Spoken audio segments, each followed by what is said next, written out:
Welcome to Design Diary, the podcast where you get to look inside my board game design notebook as well as what's going on inside my head.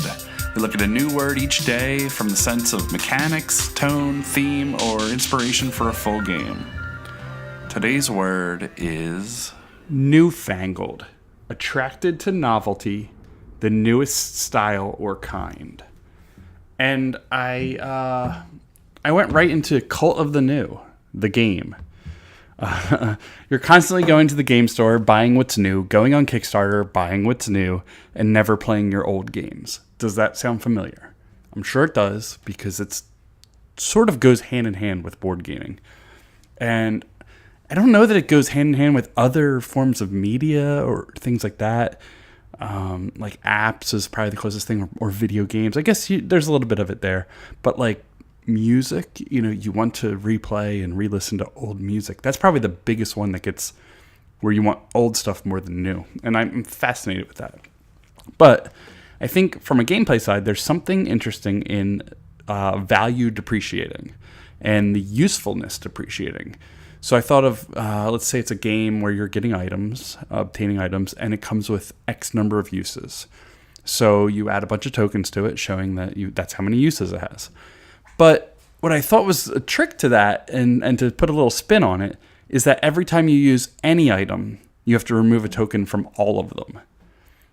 And the way I thought you could do that is you remove the tokens, and you could still use them throughout the turn, but at the end of the turn, anything without tokens is removed from play. And then maybe even scored. Maybe it moves to some sort of scoring pile to show that you obtained it. And there's a few ways to do that. Oops. I'm hitting a button with my leg. There's like a cord on my headphones that makes a little clicky sound if I hit it, and it doesn't actually do anything though. It's supposed to be volume. Anyway, back to this. Our episode next Wednesday is Defer. I think it's episode number 101 or something along those lines. Recorded it with Rob Kramer last night, but it touches on the concept a little bit that I just discussed, where there's something in timing of the use of things where you... That wasn't my leg. That was Twitter. But it touches on that, where you have these tokens and you have something that if you delay to use it, it's going to be better when it comes out, maybe because of the timing or other things that you can have to connect with it. But I thought there could be something about the timing that's special, where using the last token for your item, it could be really special. Like you're using this game for the last time. You're using just, corresponding to the cult of new at buying games. You're playing it for the last time before you get rid of it. You're playing it and determining whether you want to keep it or not. So you use, the last thing you can do is when it runs out of tokens is sell it or keep it, and keeping it would maybe get more tokens onto it. And I think there's a little system of currency there.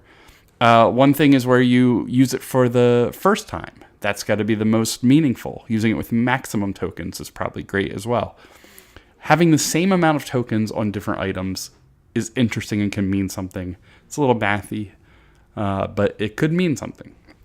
It sounds fiddly as ever, and it very well might be. But I just wanted to put that out there and sort of see what ideas that can spur.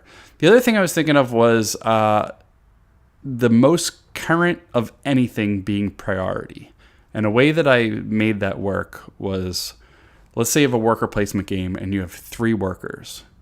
Every time you place one, that section of the board becomes the hot section for scoring. Like right now you can score that section, but you have to have a worker there, and the workers do different the places obviously do different things. But I place a worker here, and now everybody can score that section because that's the hot Newfangled Cult of the New area.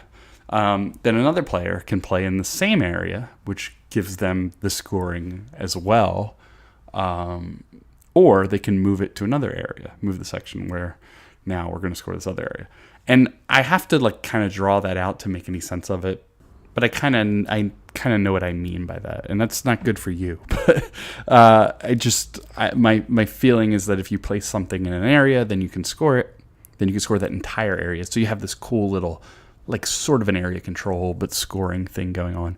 And then other players can also score that area by placing their token, or they can move it around. But you want to get things into all the different areas so that you're scoring every time this newfangled thing comes around. Finally, I said, let's go meta and try to make a game that either breaks the pattern of the Cult of the New, so something that is good and replayable or deep, so you don't need anything else. And the goal of that game is that you don't need to buy more games. Or one that feeds off the Cult of the New, where it's constantly added to forever. So those are just super, super meta ideas, and you can't break the Cult of the New. It's not happening. I don't think anybody's ending it on their own, but maybe it's a ambitious goal to either break it or become it. I'm always for ambitious goals, as you are listening to my daily podcast right now. But that's it. That's all I have. It's a quick one. Got to pick up my kids from school. I'm sitting in my garage and it's freezing because the weather can't make up its mind in New Jersey. But I feel like I had something decent there. This was a good day for me. And I this is a little later, and I kind of sat on this one because Call of the New, the game, was all I had as of this morning. And this episode would have been a lot shorter. So thanks for joining me. We'll be back again tomorrow and every other day with Design Diary.